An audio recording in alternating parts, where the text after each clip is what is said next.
Hello students. तो last lecture तक हम लोगों ने कॉम्बिनेशन ऑफ रेजिस्टेंस का कंसेप्ट पढ़ा था। आज हम लोग उसके कुछ न्यूमेरिकल्स डिस्कस करेंगे और साथ ही साथ व्हीटस्टोन नेटवर्क ब्रिज ये वाला कॉन्सेप्ट पढ़ेंगे। So without wasting our time will start with our first numerical which is consider three resistances 4 ohm, 6 ohm and 10 ohm are connected in series and this combination is connected to a battery of EMF 30 volt. Find the total resistance of the circuit, potential drop across each resistance, है ना। तो पहले हम लोग एक काम करते हैं, सर्किट बना लेते हैं। 4 ohm, 6 ohm, 10 ohm, 4 ohm, 6 ohm and 10 ohm, ठीक है। और ये बैटरी के अक्रॉस कनेक्ट किया है।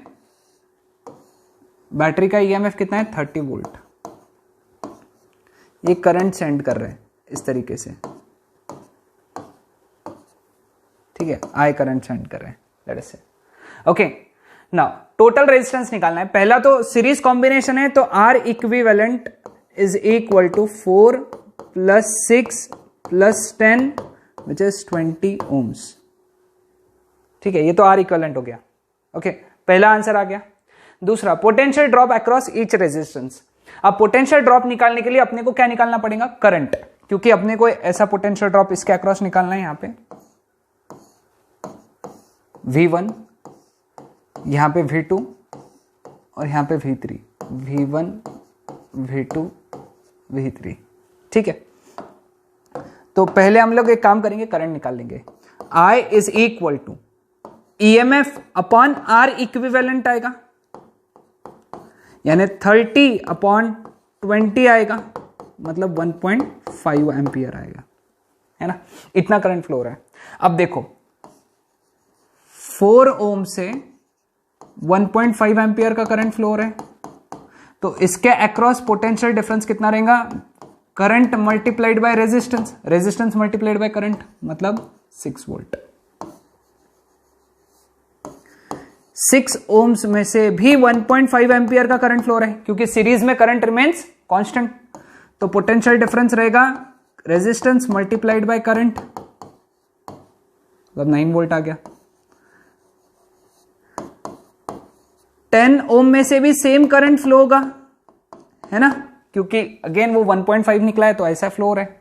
तो V3 is equal to 10 × 1.5 which is 15 volt. तो ये हो गया potential drop across each resistance. Simple question था, है ना। ओके, अब ये क्वेश्चन और अगला क्वेश्चन सिमिलर है, सिर्फ यहां पे पैरेलल कॉम्बिनेशन बोला है, और अब टोटल रेजिस्टेंस के बाद में टोटल करंट निकालना है। तो इसका डायग्राम बना लो सबसे पहले। तो ऐसा आएगा, ये 4 ohm, 6 ohm, 10 ohm, और इसको कॉम्बिनेशन को कनेक्ट किया 30 वोल्ट से, ठीक है। अब ये करंट I फ्लो होने लगा, ठीक है। इधर गया I1, लेट अस से, इधर गया I2 और इधर गया I3। ओके, नाउ पहले तो R इक्विवेलेंट निकालना है। तो फॉर्मूला क्या है? 1/R equivalent is equal to 1/R1 plus 1/R2 plus 1/R3। Therefore 1/R equivalent is equal to, okay, let us say LCM 60, तो ये 15 जा, ये 10 जा और ये 6 जा, तो it is 31/60, है ना, 31/60। तो therefore R equivalent is equal to 60/31 ohms। इसको सॉल्व कर सकते हो, अप्रोक्सीमेटली 1 point समथिंग आएगा, 1.9 के आसपास आएगा, है ना। तो ये आर इक्विवेलेंट आ गया। अब हर एक के अक्रॉस हर एक रेजिस्टेंस के अक्रॉस करंट निकालना है। पैरेलल में पोटेंशियल डिफरेंस रिमेन्स कांस्टेंट, और पोटेंशियल डिफरेंस कितना है? 30 वोल्ट्स। ओके, तो 4 ohm के अक्रॉस, 4 ohm के अक्रॉस कितना है? 30 वोल्ट्स। तो करंट कितना हो गया? I1, potential difference V by resistance R, तो इसको सॉल्व किया तो कितना आएगा 7.5 एम्पियर। ठीक है, 6 ओम, 6 ओम के अक्रॉस 30 वोल्ट है, तो करंट कितना हो गया, पोटेंशियल डिफरेंस अपॉन रेजिस्टेंस, तो 5 एम्पियर। और फिर क्या बचा 10 ओम, 10 ओम के अक्रॉस भी 30 वोल्ट है, तो करंट कितना हो गया, पोटेंशियल डिफरेंस अपॉन रेजिस्टेंस, तो कितना गया 3 एम्पियर। ओके, समझ में आया सबको? तो ये हो गया हमारा आंसर। ओके, तो ये एकदम सिंपल कॉन्सेप्ट है। Okay, third numerical, a total of n resistors each 5 ohm are connected in parallel and this combination is connected in series with single 5 ohm resistance. If the total resistance of the circuit is 6 ohm, then find how many 5 ohm resistance are connected in parallel combination, यानी n निकालना है अपने को।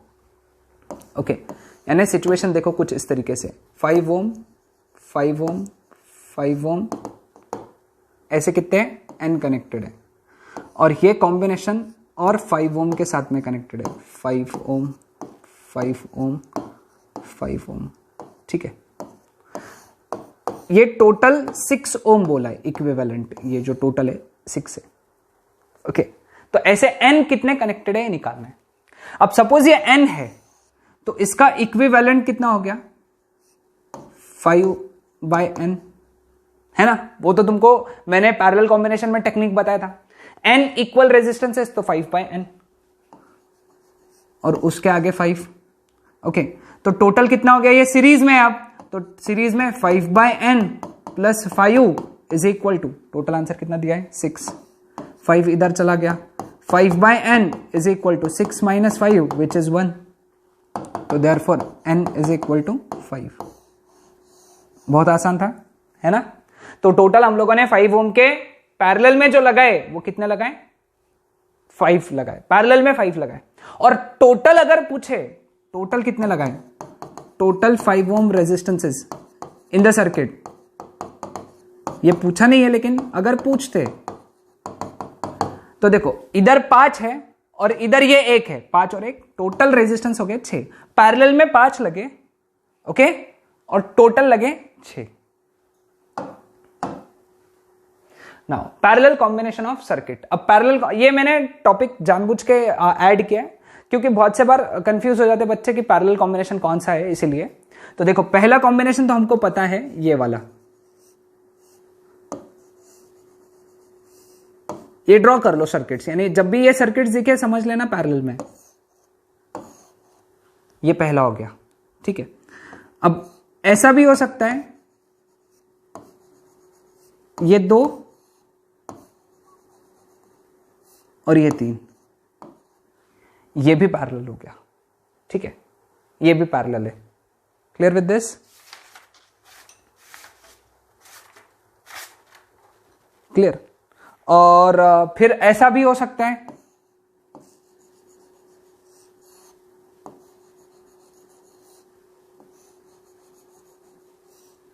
ये भी parallel है। Okay, this is also parallel, क्योंकि तीनों मतलब तीनों डायग्राम्स में रेजिस्टेंसेस जो है वो सेम पॉइंट्स के बीच में कनेक्टेड है, ए और बी के बीच में।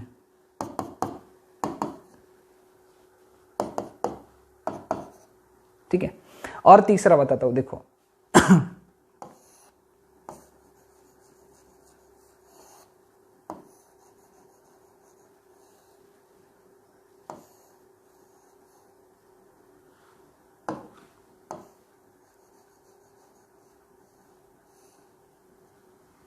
ये कॉम्बिनेशन भी पैरेलल है बिकॉज तीनों रेजिस्टेंस ए और बी पॉइंट के बीच में कनेक्टेड, तो ये भी पैरेलल है। ठीक है,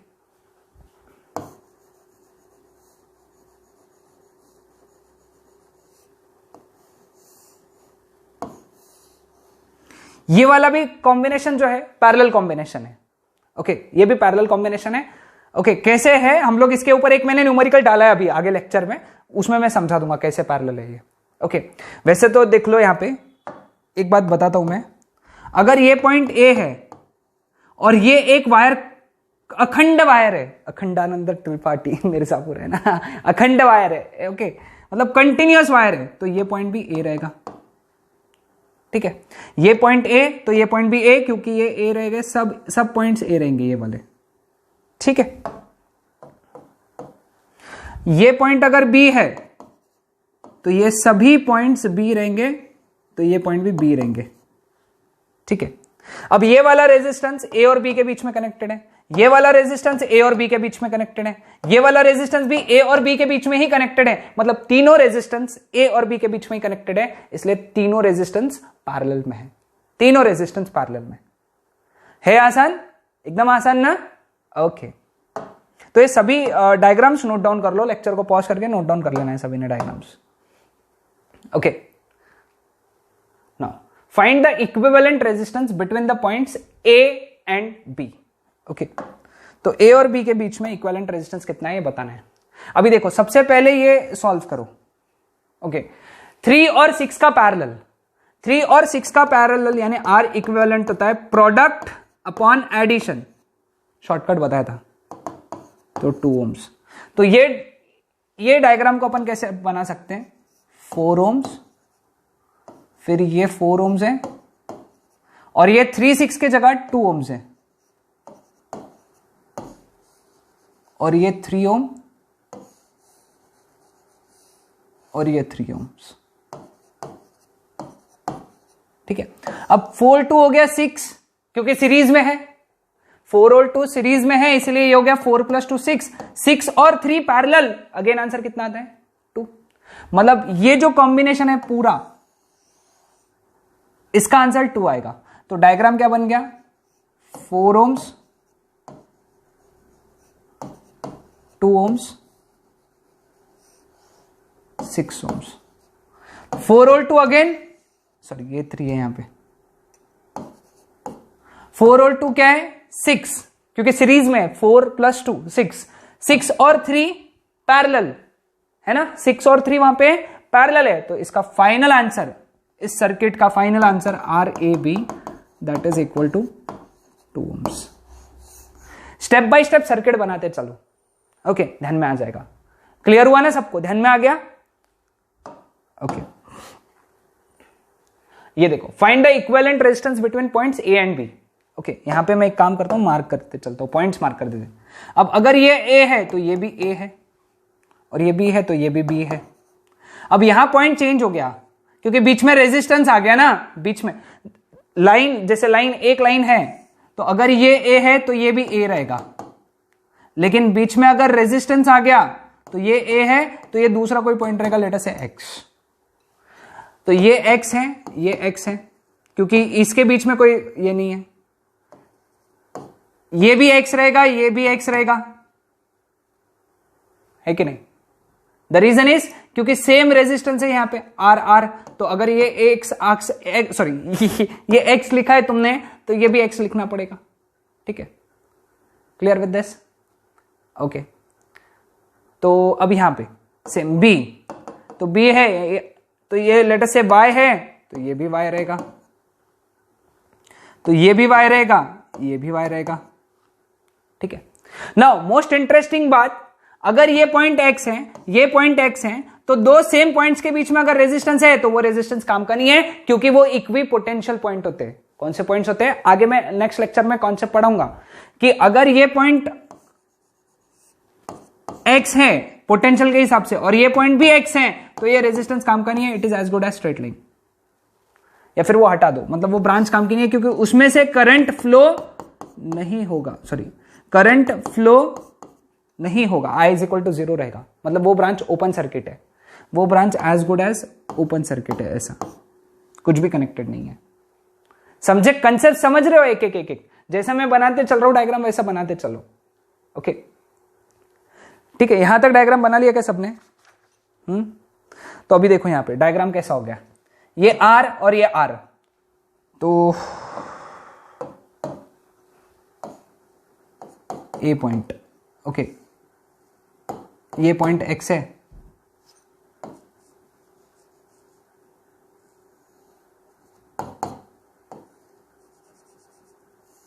ये पॉइंट X, अब यहां से y, ये x से y में ये रेजिस्टेंस है, x से y में ये रेजिस्टेंस है, x से y में ये भी रेजिस्टेंस है, x से y में ये भी रेजिस्टेंस है, यानी x से y के बीच में 4 रेजिस्टेंस है R के। यानी ये देखो, ऐसा 1, ऐसा 2,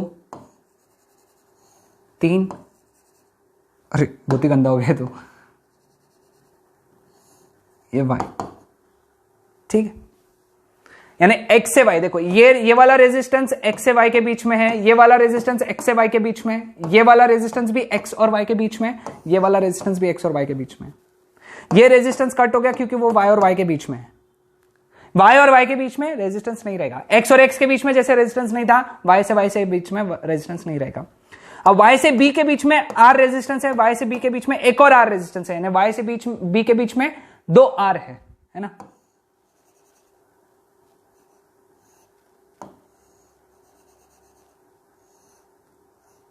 ये हो गया b, y और b के बीच में 2 r है। ओके, डायग्राम ध्यान में आ गया सबको। इसमें कंसेप्ट क्या रखा, 2 सेम पॉइंट्स के बीच में रेजिस्टेंस नहीं कंसीडर करते अपन। ये 2 सेम पॉइंट्स क्यों है, क्योंकि वो इक्वी पोटेंशियल पॉइंट है। क्यों इक्वी पोटेंशियल पॉइंट है, जैसे यहाँ पे ए पॉइंट था, एक रेजिस्टेंस आया, इसको अगर x बोला तो सेम रेजिस्टेंस अगर इधर आया तो इसको भी x ही बोलना पड़ेगा। हाँ, यहाँ पे अगर 2r रहता था गलती से 2r, तो ये x नहीं रहता था, क्योंकि ये r के बाद में x आया ना, तो 2r के बाद में x नहीं आएगा, r के बाद में ही x आएगा। अब बहुत आसान बन गया है, तो है ना, r r parallel r/2, r r r r parallel तो r/4 है ना, इसका r/4, इसका r/2 और इसका r/2, क्योंकि r r पैरेलल है। ये हो गया b, ये हो गया a।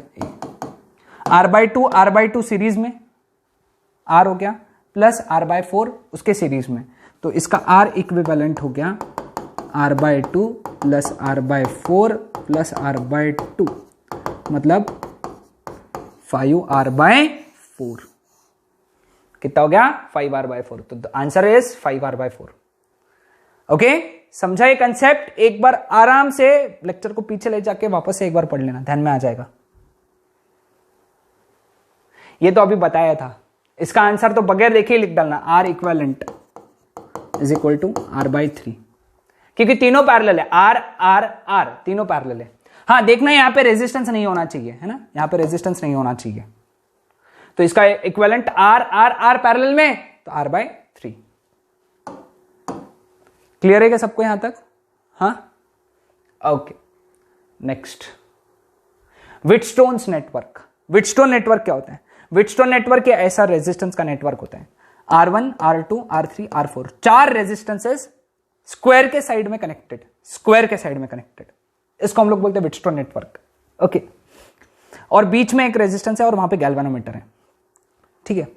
अब सपोज अगर मैं R1 R2 R3 वैल्यू के, R1 R2 R3 R4 के वैल्यूज ऐसे सेट करता हूं, ऐसे सेट करता हूं कि गैल्वेनोमीटर से करंट फ्लो नहीं हो रहा है, current flowing through galvanometer is 0, यानी इस ब्रांच में करंट फ्लो नहीं हो रहा है, मतलब ये ओपन सर्किट होगी। ओपन सर्किट होगी मतलब यहां कुछ भी नहीं होना चाहिए, मतलब कोई भी रेजिस्टेंस नहीं होना चाहिए। मैंने नाम चेंज कर दिया, ओके, R1 के जगह P लिख डाला, R2 के जगह Q लिखा, R4 के जगह R लिखा, R3 के जगह S लिखा, नाम चेंज कर दिया। ओके, अपने को मेक श्योर करना है कि गैल्वेनोमीटर का डिफ्लेक्शन ये 0 है, मतलब करंट फ्लो 0 है, जो यहां पे लिखा। इस चीज को हम लोग बोलते हैं बैलेंसिंग कंडीशन। क्या बोलते हैं इसको? Balancing condition. और उस केस में ये A पॉइंट, ये B पॉइंट है, ये C रहेगा लेटेस्ट से, और ये D रहेगा, ये पॉइंट्स रहेगा D, C और D ये इक्वी पोटेंशियल पॉइंट रहेंगे, है ना, क्योंकि करंट फ्लो 0 है। क्या रहेंगे? Equi potential point. क्या रहेंगे? Equi potential point. तो ये सर्किट इसमें रिड्यूस हो जाएगा। ओके, ये सर्किट उसमें रिड्यूस हो जाएगा। ओके, अब बैलेंसिंग कंडीशन में सर्किट ऐसा रिड्यूस हो जाएगा। अब ये दो जो आ गए ये सीरीज में आ गए, ये दो जो आ गए ये सीरीज में आ गए, और कॉम्बिनेशन आ गया पैरेलल में। कॉम्बिनेशन किस में आ गया? पैरेलल में। Okay, clear with this? अब बैलेंसिंग कंडीशन कैसे निकालना है, मतलब ये जो बैलेंसिंग कंडीशन है, मैं एक सेपरेट लेक्चर बनाऊंगा व्हीटस्टोन नेटवर्क के बारे में, सेपरेट लेक्चर रहेगा, सिर्फ आज ये बता रहा हूं मैं। ओके, आज सिर्फ कंडीशन याद रखना है। बैलेंसिंग कंडीशन कैसे फाइंड करना? तो बैलेंसिंग कंडीशन फाइंड करने के लिए P upon R should be equal to Q upon S। P upon R should be equal to Q upon S. This resistance upon this resistance should be equal to this resistance upon this resistance. तो वो हो गया balancing condition. क्या हो गया वो? Balancing condition. ठीक है, तो अगर ऐसा होता है मतलब ये जीरो है, मतलब ये चीज होगा, ऊपर के दो सीरीज, नीचे के दो सीरीज, दोनों का कॉम्बिनेशन पैरेलल। ऊपर के दो सीरीज, नीचे के दो सीरीज, कॉम्बिनेशन पैरेलल में, तो उसको हम लोग कहेंगे बैलेंसिंग कंडीशन। ओके, तो चलो ऐसा देख लेते हैं, यहां पे एक एग्जांपल देख लेते हैं। यहां पे यहां देखो 10/5 2 हो गया ये साइड का रेशियो, 6/3 ये साइड का भी रेशियो 2 हो गया। मतलब ये क्या हो गया? Balanced Wheatstone network bridge. क्या हो गया? Balanced Wheatstone network bridge. ये 20 का हमको काम नहीं है, 20 को we should say get the hell out of the circuit. Circuit से बाहर निकलो। तो क्या बचा? अब ये दोनों हो गए सीरीज, ये दोनों हो गए सीरीज, तो सर्किट कैसा हो गया? ऊपर का सीरीज यानी 10 और 6 16, नीचे का सीरीज, नीचे का सीरीज 5 और 3 8, तो आर इक्विवेलेंट कितना रहेगा? पैरेलल में ये दोनों, प्रोडक्ट अपॉन एडिशन, तो आंसर इज 16/3 ओम्स। सिर्फ तुमको ध्यान देना है कंडीशन सेटिस्फाई हो रही क्या? 10/5 2, 6/3 2, कंडीशन सेटिस्फाई होगी, तो ऊपर के दोनों सीरीज, नीचे के दोनों सीरीज, आंसर आ जाएगा। आसान था?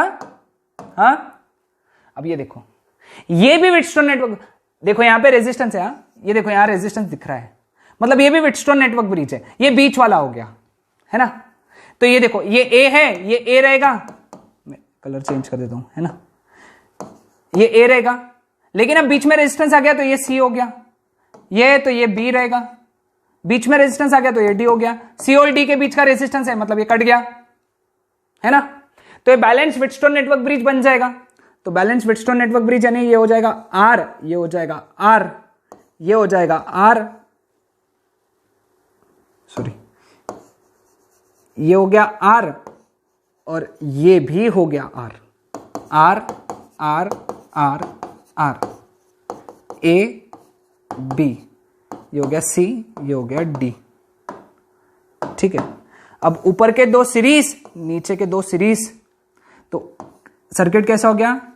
ऊपर आर आर सीरीज यानी 2R, नीचे आर आर सीरीज यानी 2R, 2R 2R पैरेलल। जब दो सेम रेजिस्टेंस पैरेलल में होते हैं तो उसका जो इक्विवेलेंट होता है वो होता है उसका हाफ, 2R का हाफ, यानी आर इक्विवेलेंट इज आर। आया क्या ध्यान में कैसा हुआ? हाँ, क्योंकि ये बीच का जो रेजिस्टेंस था यहां पे आर, वो हट गया, वो हट ही गया, तो ऊपर के दो सीरीज, नीचे के दो सीरीज, कॉम्बिनेशन पैरेलल। ओके, समझ में आया सबको यहां तक? हाँ,